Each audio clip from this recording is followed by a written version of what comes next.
ഞാനിപ്പോൾ ഉള്ളത് അട്ടപ്പാടിയിലെ ഒരു കടയിലാണുള്ളത്. ഇവിടുന്ന് ഒരു ഡിഫറെൻ്റ് ആയിട്ടുള്ളൊരു ഉള്ളിവട എന്ന് പറയുന്നു. അത് കഴിച്ചപ്പോൾ ഒരു വീഡിയോ ചെയ്യണം എന്ന് തോന്നി. അപ്പോൾ എന്തായാലും നമുക്കതിൻ്റെ റെസിപ്പിയും കാര്യങ്ങളും എന്താണ് എന്നുള്ളത് അവർ പറഞ്ഞു തരാമെന്ന് പറഞ്ഞിട്ടുണ്ട്. അപ്പോൾ നേരിട്ട് അവരുടെ അടുത്ത് തന്നെ ചോദിക്കാം. ഓക്കെ,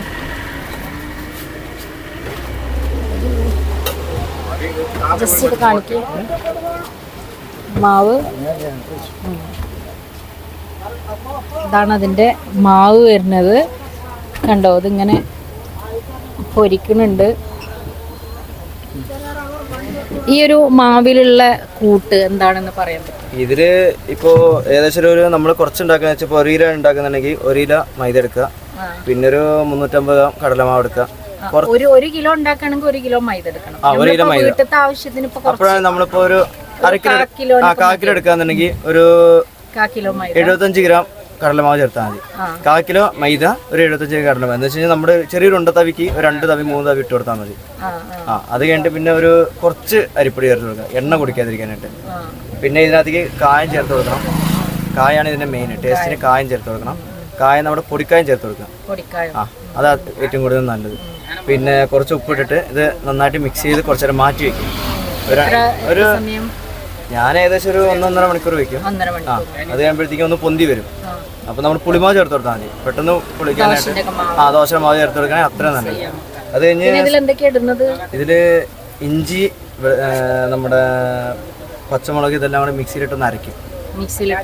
അരച്ചിട്ട് ഇഞ്ചിയും വെളുത്തുള്ളി, ഇഞ്ചിയും മുളകും, പച്ചമുളക്.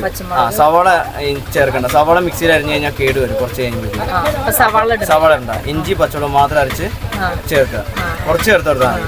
അത് കഴിഞ്ഞിട്ട് പിന്നെ ഇതിനകത്തേക്ക് നമ്മൾ സാധാ ചേർക്കും പോലെ സവാള ചേർക്കുക, കറിവേപ്പില, മല്ലിച്ചപ്പ്, ഒരു ശകലം പുതിന, പിന്നെ പച്ചമുളക്, പിന്നെ ശകലം ഇഞ്ചി കുറച്ച് ചേർത്ത് കൊടുത്താൽ മതി. കാരണം എന്താ വെച്ചാൽ എവിടെയെങ്കിലും ഒന്ന് കടിക്കുമ്പോൾ ഒരെണ്ണം കിട്ടിയാൽ മതി, ഒരു ഇഞ്ചിയുടെ പീസ്. ബാക്കി നമ്മൾ ഓൾറെഡി കുറച്ച് ഇടുന്നുള്ളൂ. ഉള്ളി എല്ലാം കുറച്ച് മതി.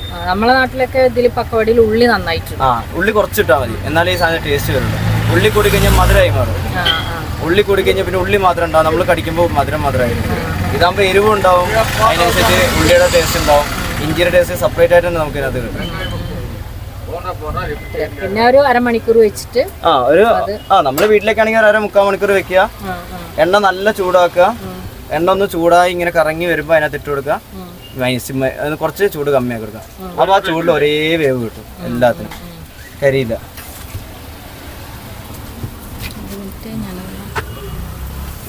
ഇതാണ് കണ്ടോ, ഇങ്ങനെ മാവിട്ടതിന് ശേഷം ഇതാണ് കേട്ടോ ഇവിടുത്തെ ഉള്ളിവട. നമ്മളെ നാട്ടിലത്തെക്കാട്ടിലും നല്ല ടേസ്റ്റും ഉണ്ട്. ഇത് ഡിഫറെൻ്റ് ആയി തോന്നി, അതുകൊണ്ടാണ് ഞാൻ ഇതിൻ്റെ ഒരു റെസിപ്പി ഇവരുടെ അടുത്ത് തന്നെ ചോദിച്ചിട്ട് കാണിക്കാമെന്ന് വിചാരിച്ചത്.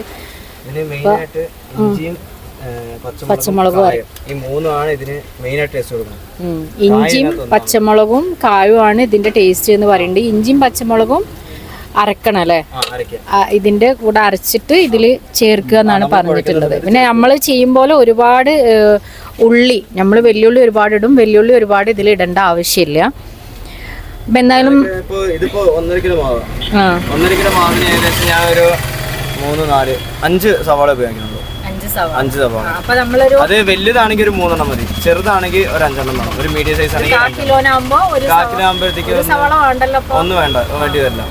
ഒരു വലുതാണെങ്കിൽ, ചെറുതാണെങ്കിൽ ഒരെണ്ണം, അത്യാവശ്യം വലുതാണെങ്കിൽ അതിന്റെ പകുതി മതിയാവും.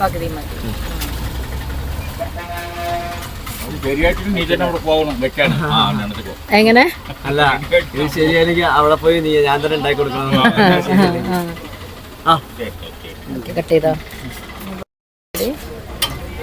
ഇതിന്റെ കൂടെയുള്ള ഈ ഒരു ചട്ടിനിയും കൂടെ നമുക്ക് നല്ല ടേസ്റ്റ് ആയിട്ടുള്ളതാണ്. ഇതാണ് തോന്നുന്നുണ്ട് അതിനൊന്നും കൂടെ ഹൈലൈറ്റ് ആക്കുന്നത്. അപ്പോൾ ഇതിന്റെ ഒരു റെസിപ്പിയും കൂടെ നമുക്ക് ചോദിച്ചു നോക്കാം. ഈ ഒരു ചട്ടിനി പച്ചമുളക്, സവാള, സുർക്ക, ഉപ്പ്. പച്ചമുളക്, സവാള, സുർക്ക, ഉപ്പ്, ഇത്രയും സാധനങ്ങളാണ് പറഞ്ഞു. ഇത് 4ഉം കൂടെ അരക്കുക. ആദ്യം സവാളയും പച്ചമുളകും മാത്രം അരക്കുക. അരച്ചു കഴിഞ്ഞ് നമ്മൾ പാത്രം മാറ്റിയിട്ട് ഉപ്പും വിനാഗിരി അതിനകത്ത് ഒഴിച്ചു കൊടുത്താൽ മതി. സവാളയും പച്ചമുളകും മിക്സിയിലിട്ട് നന്നായിട്ട് അരക്കുക. എന്നിട്ട് അതിനകത്തേക്ക് ഉപ്പും അതിനകത്ത് ചേർത്തിട്ട് പിന്നെ മിക്സിയിൽ അരക്കണ്ട, കൈ കൊണ്ട് തന്നെ ജസ്റ്റ് മിക്സിയിൽ അരച്ചു കഴിഞ്ഞാൽ ഈ സാധനം സുർക്ക ഒന്ന് പറഞ്ഞു. അപ്പൊ അതിന്റെ ഒരു ഇത് കേട്ടല്ലോ. നമ്മൾ പച്ചമുളകും സവാളയും നന്നായിട്ട് അരക്കുക. അതിനുശേഷം അതിലേക്ക് എന്ത് ചെയ്യുക, കുറച്ച് ഉപ്പും സുറുക്കി ഇട്ടിട്ട് നമ്മൾ കൈ കൊണ്ട് തന്നെ നന്നായിട്ട് ഇളക്കുക. അതാണ് ഇതിൻ്റെ സീക്രട്ട് എന്ന് പറഞ്ഞു. അപ്പോൾ ഈ ബജ്ജി ഉണ്ടാക്കുമ്പോൾ എല്ലാവരും അതിൻ്റെ കൂടെ ഈ ഒരു ചട്നിയും കൂടെ ഉണ്ടാക്കുക. നമുക്ക് ദോശയ്ക്ക് ഇഡ്ഡലിക്ക് എല്ലാത്തിനും കൂടെ ദോശൻ്റെയും ഇഡ്ഡലിൻ്റെയും ഒക്കെ കൂടെ ടേസ്റ്റ് ആണെന്നാണ് പറയണത്. ഇവിടുത്തെ ഒരു സ്പെഷ്യലാണിത്. ഓക്കെ, അപ്പോൾ ഇവിടുത്തെ വേറെയും ടേസ്റ്റ് ആയിട്ട് ഞങ്ങൾ കഴിച്ചിട്ട് നല്ല ടേസ്റ്റ് ആയിട്ട് തോന്നിയിട്ടുള്ള ഒരു സംഭവമാണ് ഈ ഉഴുന്നുവട, അതുപോലെ തന്നെ ഈ പരിപ്പ് വടയും. ഇത് രണ്ടും ഞങ്ങൾ ടേസ്റ്റ് ചെയ്തു കേട്ടോ. സംഭവം അടിപൊളി ടേസ്റ്റാണ്. അതിൻ്റെ ഒരു മിക്സ് എന്ന് പറഞ്ഞിട്ടുണ്ടെന്നുണ്ടെങ്കിൽ കഴിക്കുകയാണെങ്കിൽ ഇവിടെ വന്നിട്ട് കഴിക്കണം. അട്ടപ്പാടിയിലെ ഉഴുന്നുവടയും പരിപ്പ് വടയും കഴിക്കണം എന്നുള്ളതാണ്. അപ്പോൾ എന്തായാലും ഈ റെസിപ്പിയും കാര്യങ്ങളൊക്കെ നിങ്ങളും എന്ത് ചെയ്യുക, പരീക്ഷിച്ച് നോക്കുക. ഈ ഒരു വീഡിയോ നിങ്ങൾക്ക് യൂസ്ഫുൾ ആയിട്ടുണ്ടാകും എന്ന് വിചാരിക്കുന്നു. നിങ്ങൾ യൂസ്ഫുൾ ആണ് എന്ന് തോന്നിയിട്ടുണ്ടെങ്കിൽ ഇതിനെ നിങ്ങൾ മറ്റുള്ളവർക്കും കൂടെ ഷെയർ ചെയ്യുക, ലൈക്ക് ചെയ്യുക. ബെല്ലൈക്കണും കൂടെ ഒന്ന് അമർത്തി കഴിഞ്ഞാൽ പുതിയ വീഡിയോസും കാര്യങ്ങളൊക്കെ നിങ്ങൾക്ക് കിട്ടുന്നതാണ്. Okay, thank